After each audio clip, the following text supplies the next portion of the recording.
Hello everyone, I'm back for part 2 of the vision board. We did part 1 yesterday, now we're on to part 2. So please tune in, some new little tips and nuggets I want to identify and discuss with you guys tonight. So let's talk about your vision board. Hopefully you thought about creating one, or you created one in the past, and so you want to start reflecting, like, why is a vision board important? A vision board helps you visualize your goals, and it keeps you on track. It keeps you kind of stimulated in the sense of, am I on target? Am I following my goals? Am I off track? Am I off center? You know, all of these things you have to put in perspective, okay? So your vision board will help you, and through visualization practices, will help you start to materialize some of these goals. Because what happens with people, they become less motivated if they don't see that they're basically showing some momentum toward a goal, and then you lose like hope, and then you think that you're a failure, but you're not. Sometimes you need a little bit more time to accomplish that goal, because maybe you didn't give yourself enough time, or your goal is just kind of like a big goal, and you need more time to do the little baby steps along the way to get it fulfilled. So kind of think about that as you have created your vision board, or you've in the process of making one. Try to simplify things before you try to leap too far. Okay, so I want to reiterate, just review a few simple steps in making your vision board, and then I'm going to go into a few different type of steps. Okay, so you want to create a list of your goals that you want to achieve. Remember, you can use graphics, quotes, cutouts, like magazine images, photographs of yourself to create your vision board. And then, so it should be a collage. So you don't want it to be all cluttered. You kind of want to have a little structure to it. And so you want to make sure it looks neat. And then you want to have some words of affirmation. I think that's why people sometimes have difficulty with their goals, and because you need words to keep reinforcing you on a daily basis.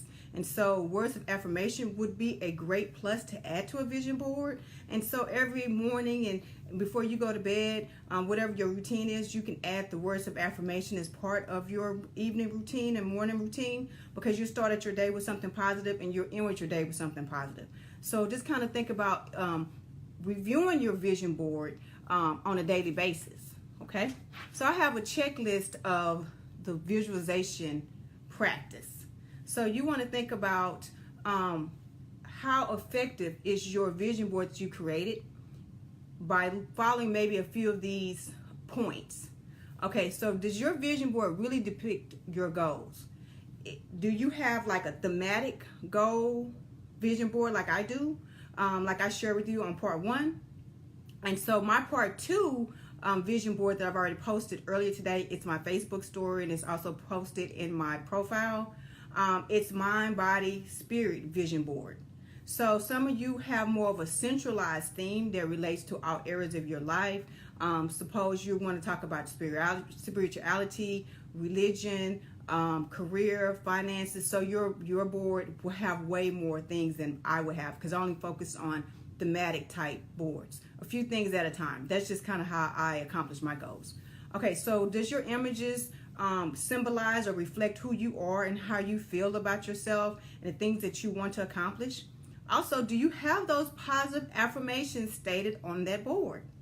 Do you have these quotes that really stimulate you and motivate you and encourage you? Are they posted on your board? Do you have any personal thoughts written on your board in your own handwriting, or typed up in a really pretty like graphic? And so you want to think about words and images that will help you or prepare you to your future, your next steps. Is your board neat, or is it all cluttered up? If it's all cluttered, then it's going to be hard to follow. Also, is it in a viewable place?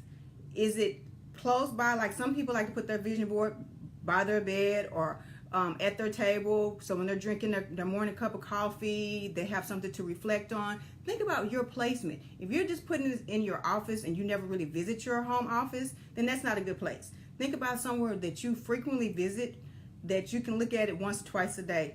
as a way of staying on track, especially these rough days. Sometimes you go to work and it's like things didn't go as smooth as you thought, so you need to reflect on your dreams and start focusing on those goals.